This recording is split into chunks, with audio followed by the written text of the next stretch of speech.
শিলিগুড়ি থেকে গ্যাংটকের পথে সেবক রোডে চলছি।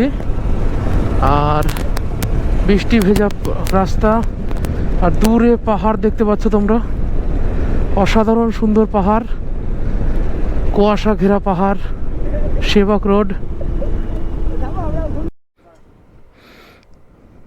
পাহাড়ের কোলে একটা মন্দির, গণেশ ঠাকুরের মন্দির, সেবক রোড এটা। আর এই রোডই চলে গেছে সোজা গ্যাংটক। আমরা সেই উদ্দেশ্যেই চলছি গ্যাংটক। আর দূরে যে পাহাড়টা দেখা যাচ্ছে সেটা সেবক পাহাড়।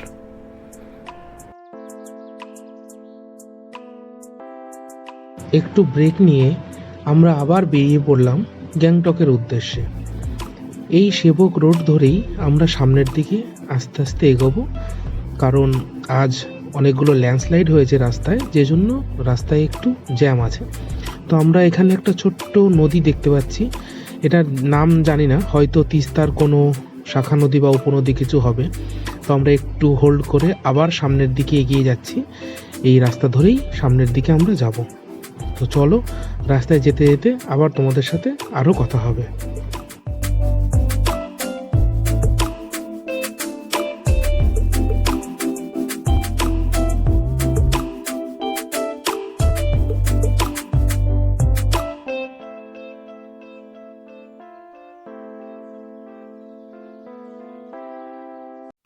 রাস্তার কন্ডিশন দেখে তোমরা বুঝতেই পারছো বন্ধুরা যে গতকাল বৃষ্টির জন্য রাস্তায় প্রচণ্ড কাদা। আর কাদার জন্য আমাদের খুব সাবধানে গাড়িটা চালাতে হচ্ছে, কারণ গাড়ির চাকা অনেক সময় স্কিড করছে। আর ডান দিকে তোমরা দেখতে পাচ্ছ যে তিস্তা নদী, আর তিস্তার ওপরে একটা ব্রিজ আমরা দেখতে পাচ্ছি, ব্যারেজ টাইপের। তো চলো সামনের দিকে এগিয়ে যাই, আর পরে আবার তোমাদের সাথে কথা হবে। শহরের ব্যস্ত জীবন থেকে যদি একটু শান্তি বা শান্ত পরিবেশের কারো দরকার হয়, তাহলে অবশ্যই তোমরা এই পাহাড়ে এসো একবার, কারণ এখানকার প্রাকৃতিক সৌন্দর্য এত সুন্দর যে তোমাদের মন প্রাণ সব জুড়িয়ে যাবে। আর এখানকার চারিদিকে এত সবুজ পরিবেশ, সত্যি যারা এখানে থাকে তারা শহরের মানুষদের থেকে অনেক ভাগ্য।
আমাদের দেখে বলছে বাংলাদেশি। দাদা পারমিটের জন্য কোথায় ভালো হবে?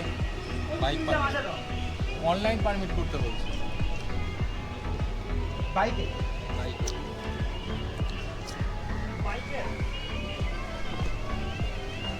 বাইকের জন্য জল জল পাওয়া যাবে? বোতল দিন একটা। এমনি এমনি কেনা জল। চা সম্পর্কে একটু বল। ভালো, চলো কাপটা অনেক বড়। কাপটা অনেক বড়, তুলনায় অনেক কম, মাল কম আছে, যাতে কোয়ালিটিটা ঠিক আছে। এটা বলে মেশিনে বানানো চা। চা খাওয়া শেষ, এবার একটু ফটো সেশন। স্বাগত ফটো তুলতে ব্যস্ত, আর এদিকে আমাদের ক্যামেরাম্যান তন্ময় দা। এটা আস্তে আস্তে হাঁট ভাই।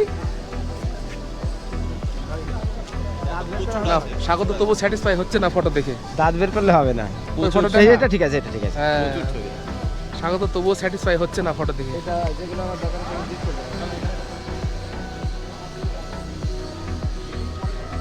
ডিলিট ঘরে গিয়ে দেখে দিয়ে করবো।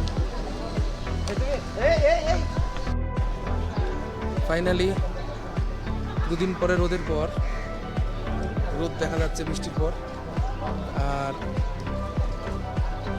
এখানকার পুরো মার্কেটটা দেখাবো তোমাদের। আর যে জিনিসটা দেখাবো ট্যুরিস্ট ডিপার্টমেন্ট, যেখান থেকে পাসগুলো বের করা যায়, আর কিছু ট্রাভেল এজেন্টও দেখাবো। চলো তাদের কাছে যাই।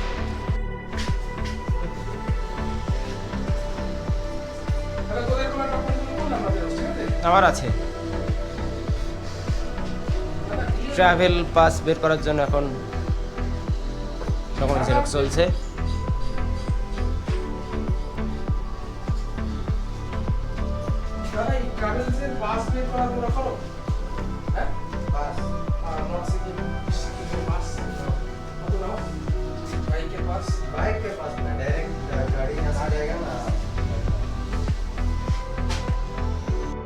কোনো একটা নতুন জায়গায় ঘুরতে যাওয়া আর সেখানকার খাবার খাওয়া, সেটা এক আলাদাই অভিজ্ঞতা।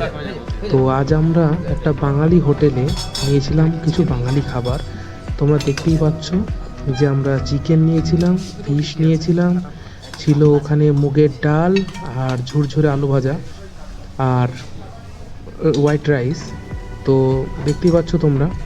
আর এই হচ্ছে তন্ময়দা, এই আমি, আর উল্টো দিকে স্বাগত। তো চলো খাওয়া দাওয়ার পরে তোমাদের আবার সামনের দিকে দেখাবো। রোপওয়ে রাইড, আমরা এখন হয়তো রোপওয়ে উঠবো, দেখা যাক ভিউ।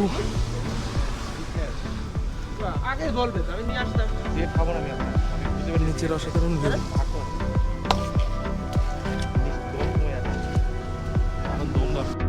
তন্ময়দা ভেতরে গেছে রোপওয়ের সম্পর্কে জানার জন্য। তো এটা হচ্ছে রোপওয়ে হাউস, এখান থেকেই রোপওয়েগুলো ছাড়ে। তো কত কি ব্যাপার, কি ডিটেলস, কি লাগবে সেটা শুনতে গেছে। আসুক, তারপরে কথা হচ্ছে আবার।